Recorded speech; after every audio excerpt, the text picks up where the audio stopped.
লক্ষ্মীপুরের রামগঞ্জ উপজেলার স্মার্ট ফাউন্ডেশনের উদ্যোগে আজ শুক্রবার সকাল 10টা ও 11টায় অনুষ্ঠিত হয়েছে স্মার্ট মেধাবৃত্তি পরীক্ষা।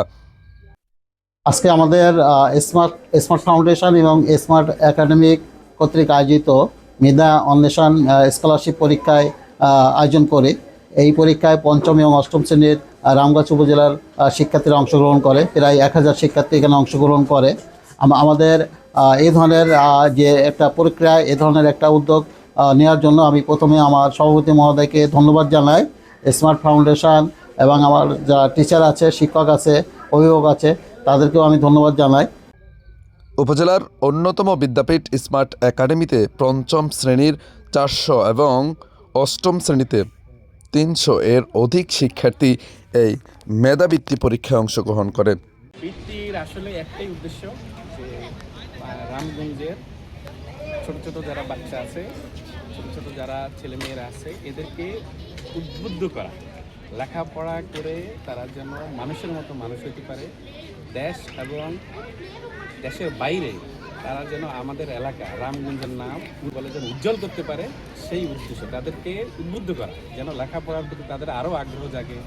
অনুষ্ঠানে প্রধান অতিথি হিসেবে উপস্থিত ছিলেন স্মার্ট টেকনোলজি বিডি লিমিটেডের চেয়ারম্যান মাজহারুল ইসলাম, স্মার্ট একাডেমির কোঅর্ডিনেটর আবুল কাশেমের সার্বিক তত্ত্বাবধানে আরও উপস্থিত ছিলেন রামগঞ্জ উপজেলা সহকারী প্রাথমিক শিক্ষা কর্মকর্তা সাইফুল ইসলাম, অধ্যক্ষ শেখ মাহবুবুর রহমান, শিক্ষক প্রতিনিধি জাহাঙ্গীর শেখ ও কামাল হোসেন প্রমুখ। আমাদের এই ফাউন্ডেশন বা স্মার্ট একাডেমির যে মেধাবৃত্তি, এই মেধাবৃত্তি মূলত আয়োজন করা হয়েছে স্টুডেন্টদের মেধাকে হাইলাইটস করার জন্য। তারা যেন তাদের মেধাকে কাজে লাগিয়ে ভবিষ্যতের জন্য নিজেরা প্রস্তুত হতে পারে, তারা যেন তাদের পরিবারের জন্য একটি স্ট্রেংথ হতে পারে, দেশের জন্য সম্পদ হতে পারে এবং আন্তর্জাতিক অঙ্গনেও তারা যেন আমাদের দেশকে রিপ্রেজেন্ট করতে পারে। সেই অনুযায়ী তাদেরকে প্রস্তুত করার উদ্দেশ্যেই কিন্তু আমাদের আজকের এই বৃত্তি পরীক্ষার আয়োজন।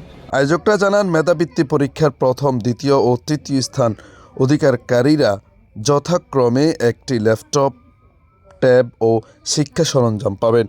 এছাড়া উত্তীর্ণ শিক্ষার্থীদের মধ্য থেকে সর্বোচ্চ 50 জনকে নগদ 10,000 টাকা মেধাবৃত্তি, বই ও সনদপত্র প্রদান করা হবে। আজকে প্রায় 1000 শিক্ষার্থী এখানে অংশগ্রহণ করছে।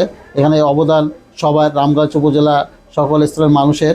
আমরা এই ধরনের যে মেধা অন্বেষণ বা এই ধরনের যে বৃত্তি বা স্কলারশিপ পরীক্ষা, আমরা এই পরীক্ষা অব্যাহত থাকবে ইনশাল্লাহ। আগামীতে শুধু আমরা রামগঞ্জ উপজেলা না, লক্ষ্মীপুর জেলা নিয়ে কাজ করব এবং এই মেধার মূল্যায়ন যাতে হয়, মেধার বিস্ফোরণ যাতে ঘটে, সেদিকে আমরা সদা সচেষ্ট থাকবো ইনশাল্লাহ। সবাই স্মার্ট একাডেমির পাশে থাকবেন। আমাদের যারা বাচ্চারা আছে তাদের বাপ-মারা যেন আরও সচেতন হয় যে ছেলে মেয়েদেরকে লেখাপড়া করানোর প্রতি, যে লেখাপড়া যত ইনভেস্টমেন্ট করবে তার সেই রিটার্ন তারা যখন কর্মজীবনে যাবে সেই জন্য পায়। সেই জন্যেই এদেরকে উদ্বুদ্ধ করা, এই উদ্দেশ্য, আর আমাদের কোনো উদ্দেশ্য নাই। আলহামদুলিল্লাহ। তো আমরা এবার শুরু করলাম, ইনশাল্লাহ আগামীতে আরও ভালো করে, আরও সুন্দর করে, আরও বড় পরিসরে আয়োজন করার ইচ্ছা আছে ইনশাআল্লাহ। পরীক্ষার যে আয়োজনটা আমি প্রথম থেকে দেখছি। আমি সকাল 9টার সময় এখানে এসেছি। আমি প্রত্যেকটা রুমেই গিয়েছি এবং ওনাদের আয়োজনটা আমার কাছে আসন বিন্যাস থেকে শুরু করে সার্বিক যে বিষয়গুলো আছে এবং ওনাদের শিক্ষক, ওনাদের স্টাফ সবাই মিলে সর্বোচ্চ সহযোগিতা করছে যেন একটি সুন্দর সুশৃঙ্খলভাবে পরীক্ষা হয়।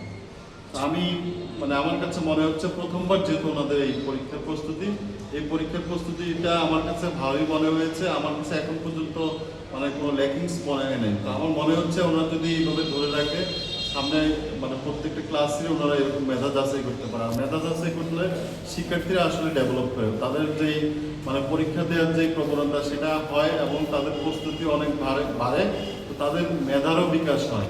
তো আমি স্মার্ট একাডেমিকে ধন্যবাদ দিচ্ছি এত সুন্দর একটি আয়োজন করার জন্য। ধন্যবাদ। Thank you.